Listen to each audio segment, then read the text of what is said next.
ঘুম থেকে উঠেই আমি আগে রান্নাঘরে ঢুকি, আর কি টিফিন করব, যেটা করলে ছেলের টিফিন বক্স ফাঁকা থাকবে তো সেটাই ভাবি।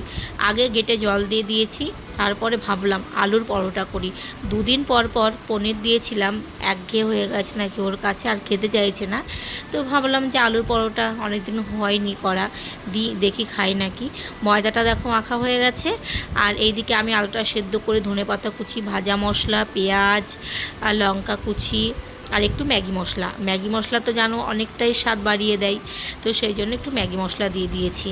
তো তারপরে পুর বানিয়ে এপিট ওপিট করে তেল দিয়ে ভেজে তো ওকে একটা গরম গরম দিলাম যে বাবা একটা খেয়ে যাও।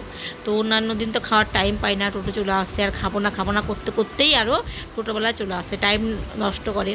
তো দেখছি যে প্লেটটা পুরো ফাঁকা করেই খেলো।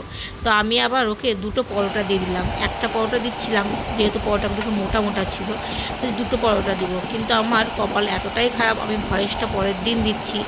ছেলে যখন বাড়িতে আসলো টিফিন বক্স খুলে দেখছি দুটো পরোটাই আছে, ঠান্ডা হয়ে গেছে পুরো, নেতিয়ে গেছে। আর দেখবে আলুর পরোটা কিন্তু গরম গরমই ভালো লাগে, ঠান্ডা হয়ে গেলে সেটা মনে হয় যে কাঁচা ময়দা, ও আর খায়নি। তো সে মনটা ভীষণ খারাপ হয়ে গেছিলো যে এত কষ্ট করে বানিয়ে দিলাম, বাবা তুই খেলি না।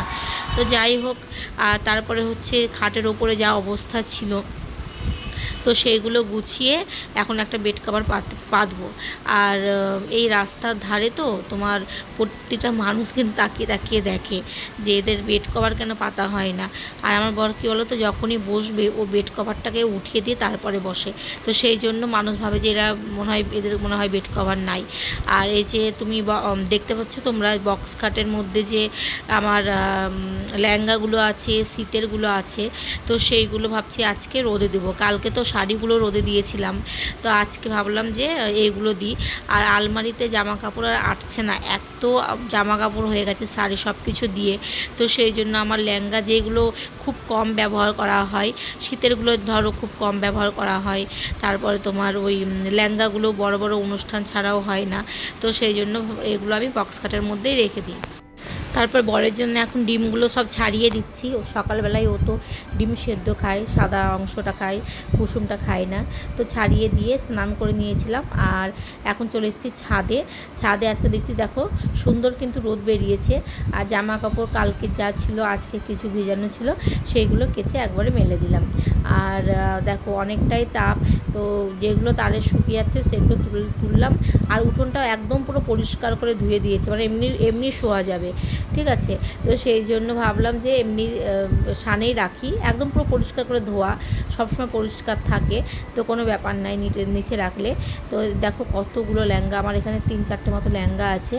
ওই পুজোতে নিই, একটা দিন পরি, দিয়ে তারপরে আর পরাই হয় না, ওই রকমই থাকে।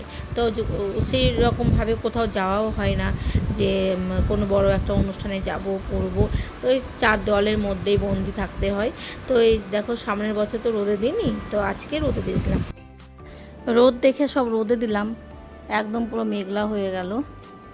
তো এখানে আমার দেখো সব পড়েই থাকে, এইসব অনুষ্ঠান বাড়িতে পরার মতো। 3টে লেহেঙ্গা আছে, একটা হলুদ, একটা কালো, আর একটা ওই আকাশি কালারের একটা হোয়াইট গ্রাউন আছে, অনেক অনেক। তো এইদিকে দেখো আমি চিকেন রান্না করব আজকে। তো চিকেনটাকে আমি ধুয়ে নুন আর হলুদ মাখিয়ে নিচ্ছি, আর এর মধ্যে একটু জিরে গুঁড়ো, লঙ্কার গুঁড়ো এইগুলো দিলেও, তারপরে কিন্তু একটু ফ্রিজে রেখে দিলে আধা ঘন্টা মতো, তাহলে কিন্তু মশলাটা বসে আর নুনটাও বসে, বেশ ভালো হয় খেতে। আর এদিকে হচ্ছে আমি এখন মশলাগুলো করে নেব, ফ্রিজের মধ্যে রাখলাম ম্যারিনেট করে। তো পেঁয়াজ রসুন আদা মাংসতে যেগুলো লাগে, তো দুটো কড়াই বসিয়েছি, দুটো ওভেনে। তার কারণ হচ্ছে একটা হচ্ছে সরিষার তেল দিয়ে করছি মাংস, আর একটা হচ্ছে অলিভ অয়েল দিয়ে। তো ছোটো কড়াইয়ে অলিভ অয়েল দিয়ে বরের জন্য, আর বড় কড়াইয়ে হচ্ছে সরিষার তেল দিয়ে আমাদের 3জনের জন্য, মানে আমার ছেলের জন্য, আমার জন্য, শ্বশুরের জন্য। অলিভ অয়েল দিয়ে খেতে পাচ্ছি না, মানে অলিভ অয়েলের তো দাম বেশি, আর আমাদের কমা জিনিসগুলো খেতে খেতে আমরা কমাটাই বেশি পছন্দ করি। অলিভ অয়েলে কিন্তু অনেকটাই দাম, কিন্তু কোনো স্বাদ নেই, কিন্তু বাধ্য হয়ে খেতে হয় আমার বরের। তো ওইদিকে গ্যাস লো করে ভাবলাম যে শাকটাকে আমি ধুয়ে নিই, তারপরে হচ্ছে শাকটা করব, ব্যাস মাংস আর শাকই করব, আর কিছু করব না, কেননা অনেকটা বেলাও হয়ে গেছে। তো হয়ে গেছে চিকেন, আর দুটো ওভেনে বসিয়ে দিয়েছি, দুটো কড়াইয়ে। এটা হচ্ছে অলিভ অয়েল দিয়ে বরের জন্য, আর এটা হচ্ছে আমাদের সরিষার তেল দিয়ে। ঠিক আছে, দুটো হয়ে গেছে, এখন নামিয়ে নেব। আর করব হচ্ছে শাক, লাল শাক করব। পালং শাক এনেছে, পালং শাকটা ফ্রিজে রেখে দেবো, এখন লাল শাকটাই করব। এখন অনেকটা বেলা হয়ে গেল, 2:30 মতো বাজে।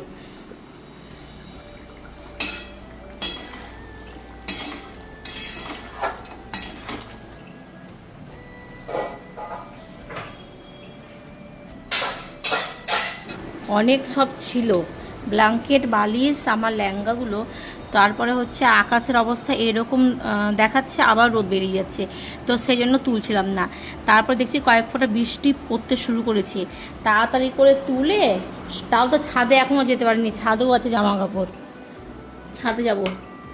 এই যে এগুলো আমার, আর এগুলো সব বালিশ ব্ল্যাঙ্কেটে রোদে দিয়েছিলাম সেইগুলো।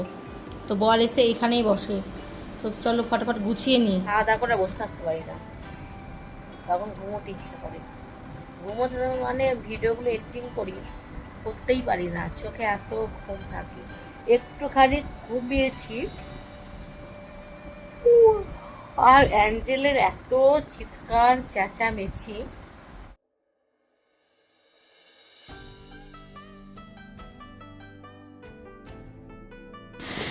পড়িয়ে এখন চলে এসেছি রাতের খাবার করতে। তো বরকে বললাম কি খাবে, বললো ভাত খাবো, আর দিনের চিকেন সবই আছে। তো বললো একটা সবজি করো, সবজি করব তোমার সিম দিয়ে আলু দিয়ে সর্ষে বাটা করব, এটা দুদিন করে দিয়েছিলাম, তো পছন্দ হয়েছে, এটাই করতে বললো। তো সবারই তো খাওয়া হয়ে গেছে, রিকের দাদু অনেকটা লেট করে আসে দোকান থেকে, তো এটা হচ্ছে রিকের দাদুর খাবার। একটা ডিমের অমলেট করেছিলাম। তো চলো তাহলে ভিডিওটা আজকের মতো এই পর্যন্ত, কেমন লাগলো জানিও, টাটা, গুড নাইট।